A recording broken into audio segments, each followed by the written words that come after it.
দপ্তর সবসময় এমার্জেন্সি থাকে। তো আজকে কিভাবে আজকে উদ্যোগ নিলেন? দেখুন, আমরা অগ্নি পরিষেবা দপ্তর মানে 24 আওয়ার্স আমাদের সার্ভিস থাকে, ঠিক আছে।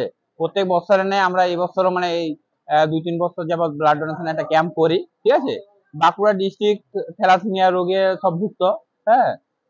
তো প্রচুর রক্ত আমাদের লাগে, সেই হিসাবে আমরা এই রক্তদান শিবির অনুষ্ঠানটা করছি। এখন আপাতত এখনো 30-35 জনের নাম লেখা হয়ে গেছে অলরেডি। আরো আমাদের 15-20 জন আসছে, 50-60 জনের মতো ব্লাড দেবে। আর এটা আমাদের জরুরি পরিষেবার সঙ্গে যদিও আমরা যুক্ত থাকি, তবুও আমরা এই নিয়ে একটা ব্যবস্থা প্রত্যেক বছর করে থাকি আর কি। আপনাদের এই বিশ্বকর্মা পুজো উপলক্ষে? হ্যাঁ, এই বিশ্বকর্মা পুজো উপলক্ষে আমরা একটাই পুজো করি, বিশ্বকর্মা পুজো, ঠিক আছে। তা বাদ দিয়ে তো আর কিছু করতে পারি না। আমাদের অষ্টমী সন্ধিক্ষণ আমাদের ডিউটি করতে হয়, ঠিক আছে। সেখানে আমাদের ছুটি হাটা খুবই লিমিটেড, হ্যাঁ, লিমিটেড। এই আমার এইভাবেই চলে আর কি।